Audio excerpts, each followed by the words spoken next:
My stepfather once told me I should be grateful he didn't leave me on the side of the road the night my mother died. He said it like a favor, like feeding me, housing me, and calling me by a name that was never really mine had made him some kind of saint. For years, I believed him. I learned how to disappear inside a house where my silence kept the peace, where thank you became the price of survival. And sorry was the only word that ever felt safe in my mouth. But gratitude has an expiration date. The night he looked at me across the kitchen table and said, "You're not my blood.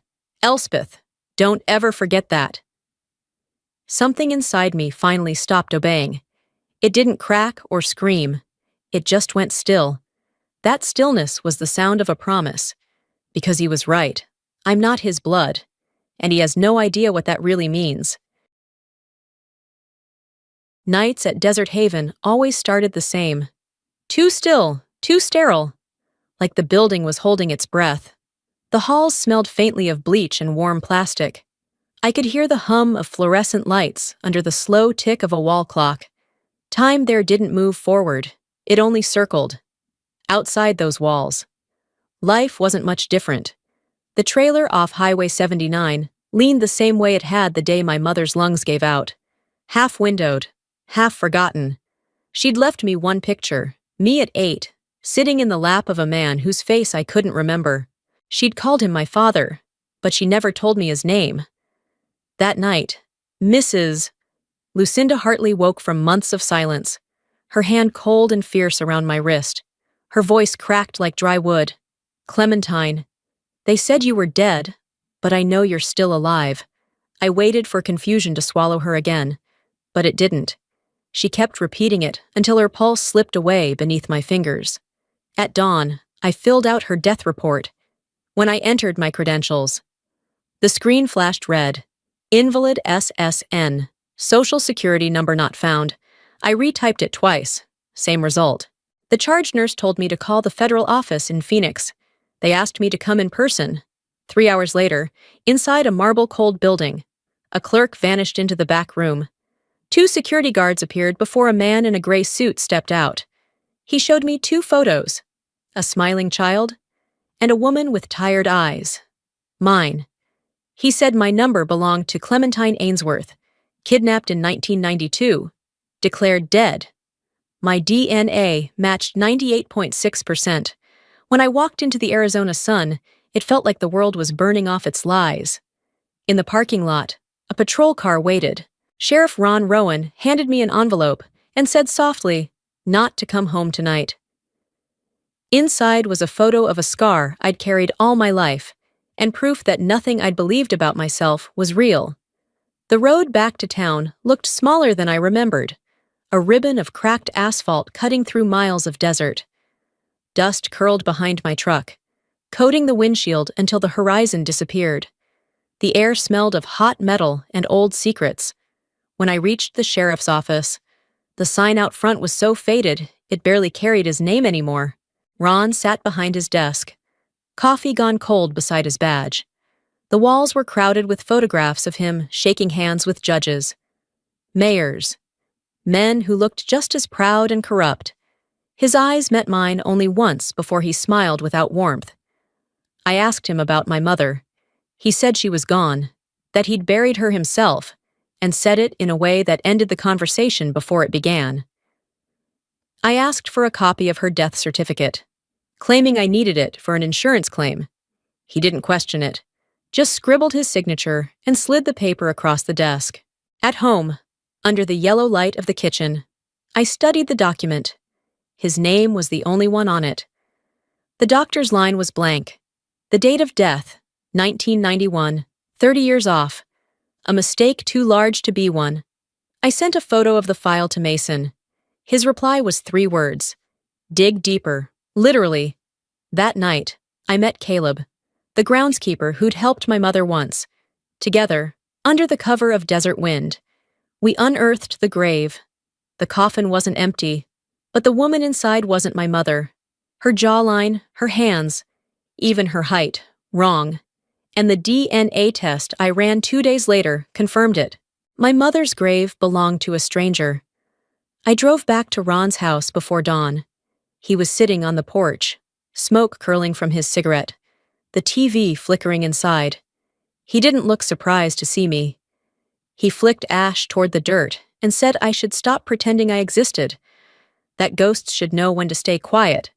As I walked away, I heard another voice inside the house, a man's northern accent, calm and expensive. He told Ron not to worry, that if she kept digging, they'd handle it. I didn't stay to hear the rest.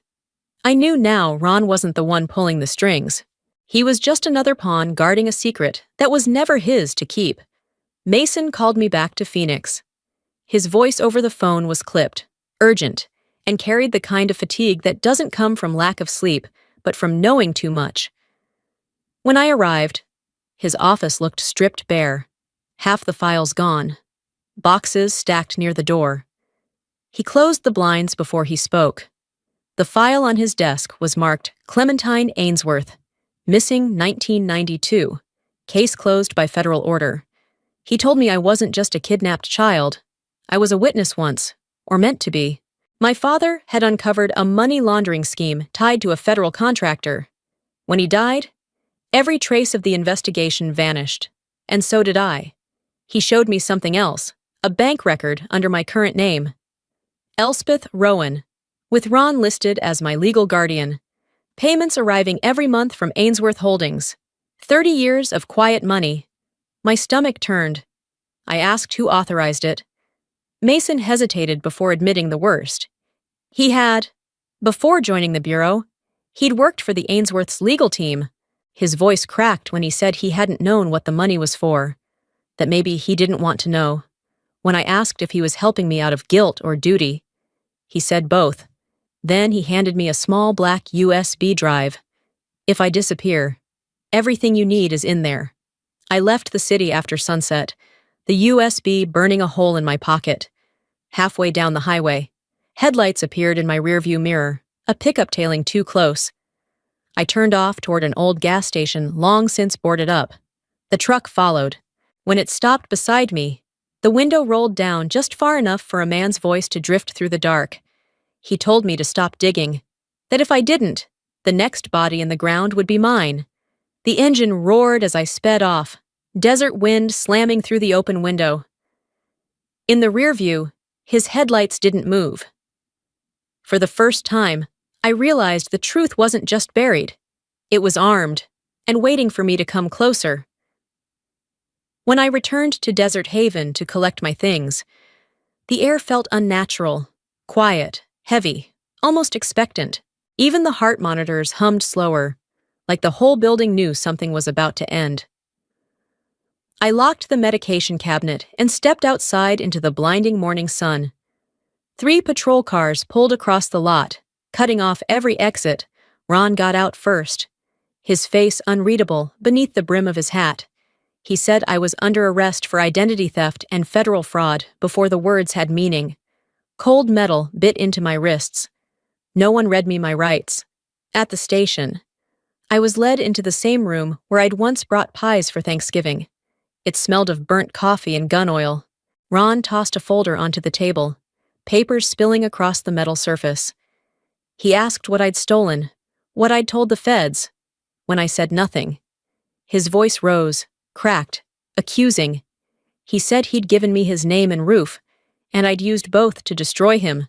But beneath his anger was fear, the kind of fear that comes when a lie runs out of places to hide. When he left, I saw the warrant sitting on the desk. It had been signed at 8:45 a.m.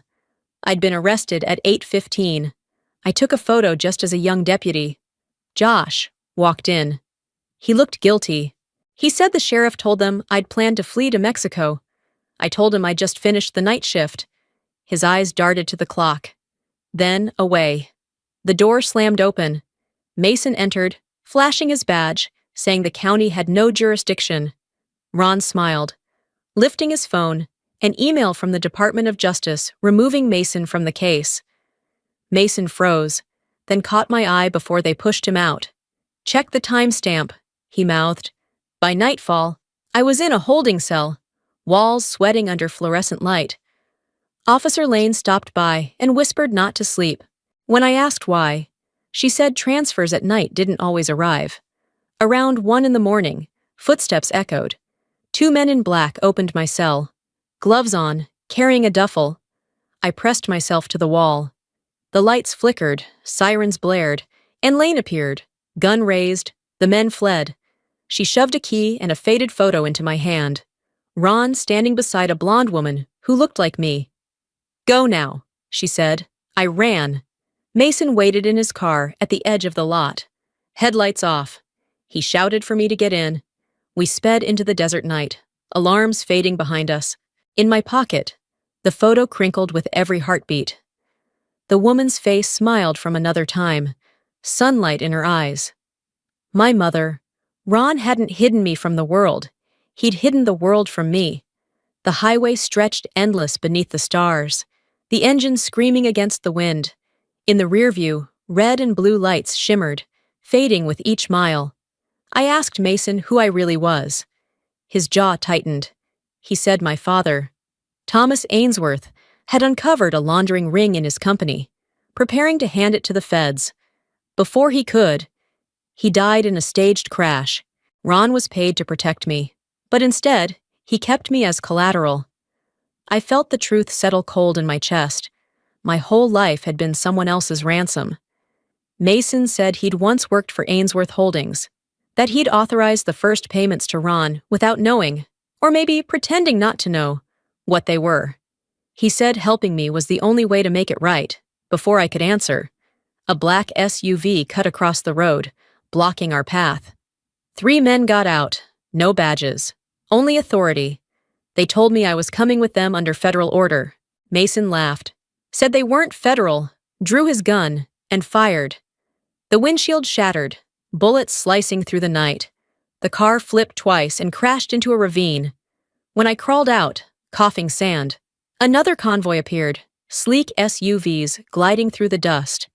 A woman stepped out, silver hair and calm eyes, her voice steady as the desert wind. "Enough," she said. "No more violence. I only came to bring my daughter home." Mason's whisper was barely audible. "Eleanor Ainsworth." She walked toward me, a ring flashing on her hand. E.A. engraved in gold. "Clementine," she said softly, "you've run long enough."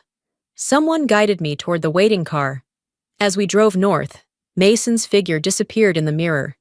The air grew colder. Snow began to fall. I didn't know if I was being saved or claimed. I woke in a bed too elegant to belong to me. The air smelled of pine and candle wax, the wallpaper gold and faded. Through tall windows, snow blanketed the Colorado mountains. Below them lay Ainsworth Manor, majestic, silent, suffocating. I wasn't home, I was evidence. They led me to a parlor where my mother sat by the fire, silver-haired, hands trembling. 32 years, she whispered. "I thought you were gone. I stayed until verification was complete. No press, no police. Everything handled quietly." At dinner that night, Gabriel Ainsworth offered a handshake that felt like warning. "We're glad you're safe," he said, "but the past should stay buried." When I asked about our father, the table froze. "An accident," he muttered. "Later." I overheard him say, "If this leaks, we lose everything. Mother can't know." Restless, I roamed the old hallways. In a child's room, dust veiled a piano. Inside its lid, a cassette wrapped in cloth read, "For my daughter." I played it alone. My father's voice came through, tired and raw. "If you hear this, I'm gone. Ron Rowan betrayed us. Eleanor paid him to stay quiet." My chest went cold. My father hadn't died. He'd been murdered, and my mother had known. When I confronted her, she wept, saying Ron had blackmailed her, that she'd chosen the family's name over truth. "I buried you alive," she whispered. "That is my sin." By dawn, Mason arrived, frost in his hair. He handed me papers proving Ron still received annual payments. I asked who signed them. "Eleanor Ainsworth," he said. We hid in a mountain motel, air thick with smoke and fear. every check from Ainsworth Holdings led to Ron's guardian trust. Mason's phone rang. He turned pale. Ron's free. Someone high up cleared his warrant. I told him we'd upload my father's tape to the court network. It's illegal, he warned. So was stealing a child. I said. The upload reached 90% before freezing. Mason went to fix the signal and vanished. Minutes later, I found his phone in the snow. A message glowed. Stop or he dies. The image beneath showed him bound inside the sheriff's office. I raced back to the manor. Eleanor was gone. Gabriel met me with a smirk. Mother's testifying. You won't see her again. He handed me an envelope. Her will. If you die before the verdict. Everything reverts to me. I ran into the storm. The cassette snapped, tape unraveling between my fingers. Snow erased my trail as I whispered into the wind. If justice has to die, I'll live in its place. 3 days after the storm, I stood in the federal courthouse in Denver. The lights too bright, the air too clean. The scar on my shoulder, proof of who I was, burned under the fabric of my dress. Across from me sat Ron Rowan, gaunt but arrogant. Gabriel Ainsworth, cold and composed, and my mother, Eleanor, pale in her wheelchair, looking like marble about to crack. The Ainsworth lawyer called the cassette inadmissible, claiming it was doctored. I met his gaze. If it's fake, explain why Ron's voice is on it, alongside his office slogan from 1992. Ron sneered, calling me naive. I told him I wasn't clever, just the one he hadn't managed to bury. The room went silent. The doors opened. Mason appeared, bruised, holding a USB drive. He said the original tape was still archived in federal records. He'd uploaded it himself, and he was the one who'd signed the payments to Ron. He'd come to testify against himself. Gabriel's team retaliated, submitting a will declaring Clementine Ainsworth legally dead since 1992. I laughed once, dry and sharp. Then what am I now? A ghost? I placed my silver bracelet on the table. This was found on the body buried under my mother's name. I've worn it since I could walk. The judge ordered the final section of the tape played. My father's voice echoed, "Tell Clementine she is the last light I ever knew." My mother wept. Gabriel looked away. The gavel struck once. The court fell silent. For the first time, I wasn't the missing girl. I was the truth they'd tried to erase. 3 weeks later, the courtroom was fuller than before. Press, officials, the curious. This time, there were no denials left to hide behind. Every file, every account, every dollar traced back to the same truth. Ron had received $1,000 each month for 32 years, straight from the Ainsworth Trust. Eleanor had signed off on each transfer. Gabriel had overseen the accounting. The paper trail spoke louder than any of them ever could. Ron broke first. He admitted he'd killed my father during an argument, claiming it had been a warning gone too far. Eleanor confessed next, saying she'd stayed silent to preserve the family's reputation. And Gabriel. He was arrested in the middle of the session for forging the will and laundering money through shell accounts. The judge read the verdict in a voice that filled the entire chamber. Elspeth Rowan is the legal identity of Clementine Ainsworth.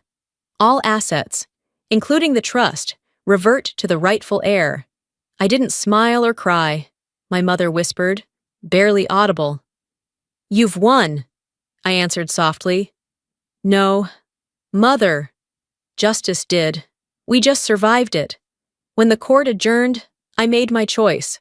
I refused the inheritance. Instead, I requested that every Ainsworth property be sold, the money used to establish the Phoenix Shelter, an organization for those who'd lost their names, their voices, their truth. I told the judge, I spent my life being someone's possession. I'd rather use it to make others human again.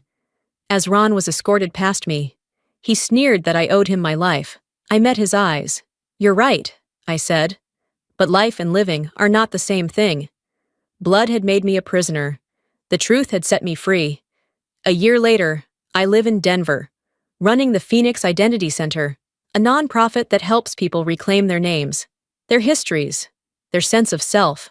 Most days, I sit with women whose hands still tremble when they talk, women who've been told they're nothing until they almost believed it.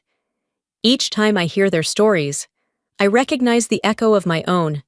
On my desk sits the silver bracelet engraved with C-H-E, now etched again on the inside with E-R.